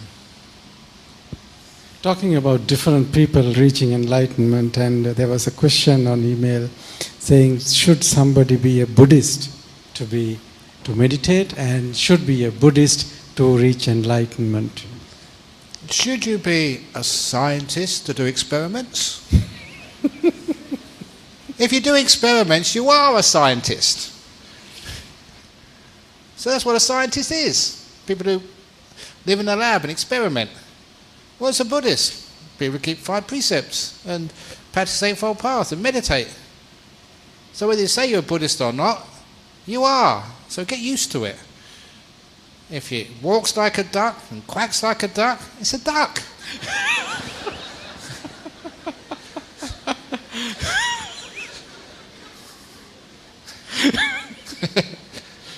So you are a Buddhist. Things are so complicated these days. People who are transgenders, you don't know whether to go to the male or female toilets. But if you're meditating, you're a Buddhist. Be a Buddhist. What's wrong with that? It's just, you don't always have to be a Buddhist. You can change later on if you like, if you feel that it's not the right path for you. If you're a scientist, you call yourself a scientist, but if you want to retire and just, be an artist, then you're an artist. But if you're painting things on a canvas, you're an artist. So call yourself, by your true name. Okay. There's another interesting question here that I will put it into a bigger context so that we can have a better discussion on this. Even on meditation, you try, you fail. In life, you try, you fail. How do you deal with failure? Failure is wonderful. If you fail, please share your mistake. About 2 years ago, I was called into the local hospital in Perth, the ICU. There was an elderly Chinese gentleman who was in a coma, was dying. And his relations asked me to come and do some chanting, some gathas for him. I've got a powerful mind. My chanting, when I'm on form, just like, the top batsman in Sri Lanka, you can hit centuries. I was really sort of on form that day. I gave some really strong gathas. The gentleman recovered like a miracle. He came out of his coma. He recovered. That is when I got into big trouble. Because the family is a Chinese family. They'd come from Singapore, from Hong Kong, from Taiwan. They come for the last moments of their father. They even arranged a funeral service. And I come along, and he recovered. They were so upset. So we wasted our time. We've got to go home again now. We've got to count. We lost a lot of money. We've got to come back later on, maybe 6 months or a year when he dies properly. We never wanted him to get better. We wanted you to chant for a peaceful death. I got into big trouble there, but I learned from my mistakes. So now whenever I go to do some gatha, some chant for someone, I ask, what chanting do you want? The die peaceful chant or the get better chant? You've got to let me know first of all. Not my... So when you make mistakes, you learn and you share, because it's how we learn from mistakes, and we enjoy the people's mistakes are what makes life, gives it character. It's enjoyable. It's fun. In Buddhism, we speak of measuring ourselves is not very good, and we talk of these 3 levels of measuring: comparing, equal, superior, inferior. And on the other hand, in the world of today, we say you got to assert yourself and be assertive. How do you manage this? Oh, come on. If you assert yourself, you just upset people. In our world, we have to cooperate with others. Whether it's in a cricket team, whether it's in a cabinet, in a monastery, in the Ajahn Brahm Society in Colombo, we have to learn how to work together as a team. So asserting yourself is the competitive edge. But we don't encourage enough the cooperative edge, which is one of the reasons which I've been saying for a long time now, to improve our education systems. I really hated it when I was doing an examination and I was competing against my best friend. That was really horrible. I loved my best friend. I wanted to share with him, but I was competing with him. So I decided after that, wouldn't it be wonderful, say in a class, 30 children, maybe 70% of your score at the end of the year was personal, what you did in your exam. The other 30% was averaged over the class to which you belonged. So in other words, if there was a weak person in your class, it was in your interest to help them, to work as a team. Because otherwise, all we ever learn in school, in our education system, is how to beat our friends instead of how to work with them. If we don't reward cooperation, it's never developed. That's one of the reasons why there's office politics. We don't know how to cooperate. We've never learned that. We know how to compete. Why husbands and wives argue? We never learn how to cooperate. So we're competing again. So it's social engineering, correct. But it's so positive. In real life, in the office, at home, wherever you are, we have to cooperate, as well as compete as well. Unfortunately, our world is far too competitive. Not enough cooperation. Do you think that's as a possible reason for the increasing teen suicides in most societies? And what would you be advised to parents how to deal with children? First of all, don't let your children be afraid of you. They are. This Sri Lankan girl in Perth, she'd been coming to the temple since she was 1 or 2 years of age, playing, making a racket and a noise, as kids do. That's why, please bring your kids to the temples, let them get familiar with the monks, sometimes playing with them. But means when she got to 16 or 17, she came to see me, said, Ajahn Brahm, I'm in trouble. I said, what's the trouble? I'm pregnant with my boyfriend. And I said, have you told your mum and dad yet? He said, no, that's why I've come to you. Can you please tell them for me? So why don't you tell them? They'll kill me. And she was scared of her parents. She thought she'd be punished, so she wanted me to be the intermediary. So I went to the parents, look, kids make mistakes. She's a good girl, but she's got herself into trouble. Don't know why. Could be peer pressure, she lost her mindfulness because she liked her boyfriend. One thing led to another, and then now she's pregnant. She doesn't need to be afraid of you. She needs your help and support. Children make mistakes. But that really opened up. Why is it your children will not come and see you when they're in really big trouble? Small trouble, they'll come and see you. But big trouble, they're afraid of you. They're afraid of being scolded, shouted at, even beaten, because you're ashamed of them. Please tell your kids, you can come and tell me anything, son, daughter, anything.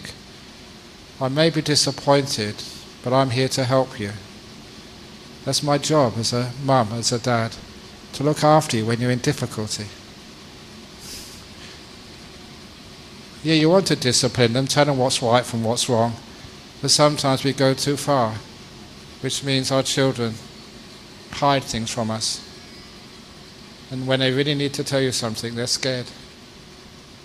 So that's one of the reasons. Have this wonderful rule of amnesty, like Nelson Mandela, Desmond Tutu in the Truth and Reconciliation Commission in South Africa. Tell your children, son, daughter, you can tell me anything, even terrible, terrible things. You've been in trouble with drugs. You've been taking drugs. If you tell me the truth, son, I won't punish you. Because I'm here to help you. You need your dad, your mum, to help you terrible, terrible time. That's what we're here for. We make mistakes. So I don't want to scare you away. If you can do that, as long as your children tell you the truth, no punishment. No scolding, no shouting, because you need to help them. Another question. This is a bit of a Zen type question. You're sometimes told, die with your action. You just do something, don't think about it. On the other hand, we have a habit or tradition which says all the good things you have done in your life, you're supposed to write in a book, and then before you die, you can read them, you can remember. So the question is, if you have done something bad, obviously you say don't think about it. Similarly, if you have done something really good, which was really nice, Should you keep thinking about it, or you done and just let go? Well, it depends which option you want. Certainly it's a stupid option to keep thinking of all the bad things you've done. So the next option, like the Toyota option, is actually just to think of the good things. The Rolls-Royce option is not to think of anything. If you can do that, that's the best. Be peaceful, be still. But if you can't do that, at least think of good stuff. So you suggest you keep thinking your good things, or you... Yeah, well, it's better to think of good things than bad things. But it's best to be still and peaceful, to let go. That's the very, very, very best. That links to the question of habits and addictions. I would like, we discussed, yesterday morning this, but getting into habits of technology, pornography, and all these things of today, and some practical tips how people can get out of these addictions. This is a serious problem, I think. Yeah, it's a serious topic. Now, sometimes people do go to, say, meditation retreats. And our meditation retreat over in Perth is in a very, very difficult place to get a signal. We chose it there. Even though that people can walk a little bit away, they've found out the hot spots where they can get a signal. But sometimes it's great to actually, when you go onto a temple for a retreat, to hand in your mobile phones. Hand in everything. You can give the number of the temple in case there's any emergencies. They can phone the landline and the manager will take down the number and alert you. Just to see what it's like not to have a mobile device for 1 week. If you can't do it for 1 week, how about on a Poya day? Keeping 9 precepts. The 9th precept is no electronic devices. No iPads, iPhones, no anything like that at all. Try that. It's only 1 day a month. Somebody once said, why does a person have to... It was actually Venerable... No, it wasn't Venerable Yadawimbala. They said, why do we have the precept of Abramacharya on a Poya day? No sexual contact with anybody. And he said, because a little bit of restraint. It's young men, young women, they like to kiss and have contact and flirt. But one day they say, no, we're not going to do that. They can do it the next day, but that one day, no. They learn restraint, because even when you're married, young men, you'll see a beautiful girl you really like, you get lust up. It's natural. But you've learned how to restrain your urges. As they say, when the blood goes from your head down to between your legs, you don't go stupid. Because you're going to hurt your wife. So you learn some restraint, even on the Poya days, by keeping that precept. So you're not addicted to lust. The same if we can put away our mobile devices on the Poya days. I don't know if the government could get away with this, but they can turn off all the mobile phone towers on Poya days, turn off the electricity, so no one can get a signal. I don't know if that was possible. But sometimes they stop selling alcohol on Poya days. Did they do that? They buy the day before. The day before.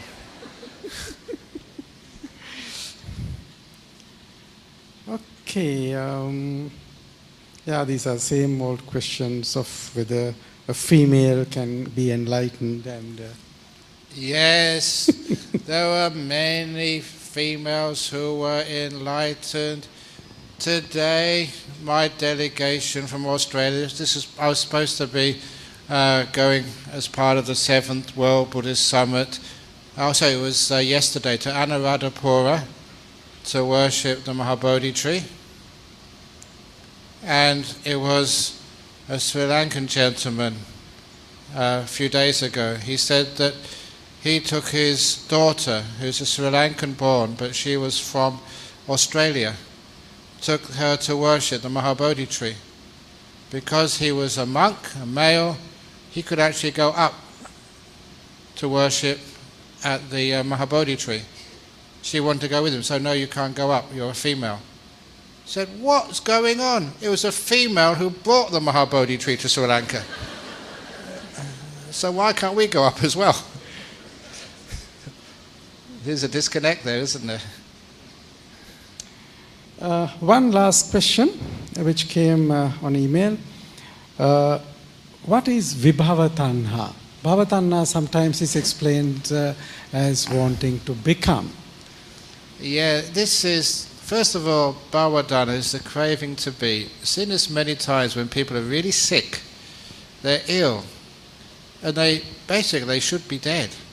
But they keep clinging on and clinging on. They'd rather be in pain, in agony, rather than face what they think is the fear of death. The craving to be is one of the strongest.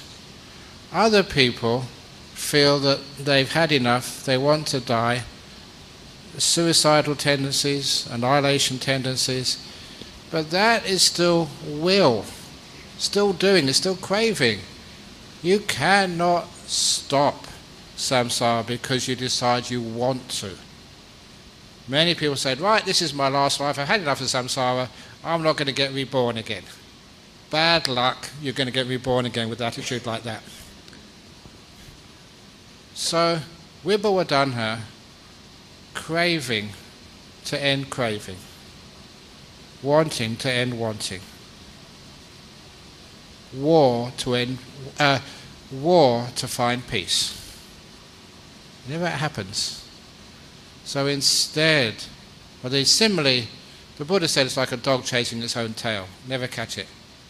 And you simile, it's like trying to lick your elbow. Sounds possible, try it. God, a few of you must have tried it already, you'll be embarrassed. You can't do it. I heard that, I said, oh, come on, let's give it a try. You can't. It's impossible. Or like Oliver Twist, trying to eat your own head. You can't do it. Vibhavatanha is an impossibility. Craving to stop craving. So instead, we let go. We let go of all craving. Not more craving. We let go of all craving, and then the process ends. So when you go back home tonight, see if you can prove me wrong. See if you can lick your own elbow. Can't be done. Very good. Okay. So there we go. That's the end for this evening. Hopefully you enjoyed the talks. Hopefully I never said anything which offended you. Sometimes when I tell jokes or funny stories, sometimes people misunderstand. The intention is to teach the Dhamma, to make it interesting, enjoyable, so more people can come to listen to the Dhamma in the future. So you come and it's inspiring, informative and enjoyable. That means that more people keep coming to the temples. If it is depressing, just telling what you already know and dull, then people fall asleep, they never want to come back again. So please, make it informative, inspiring and enjoyable. Once again, a very big thank you to Bhante for coming and spending time. If any of you want to send more questions, you can always log on to the Western Australia Buddhist Society YouTube channel, and they stream his talks regularly on Fridays and Saturdays. But most people, their questions don't get actually up. If you've made good karma, if your merits are sufficient, then the questions will be answered.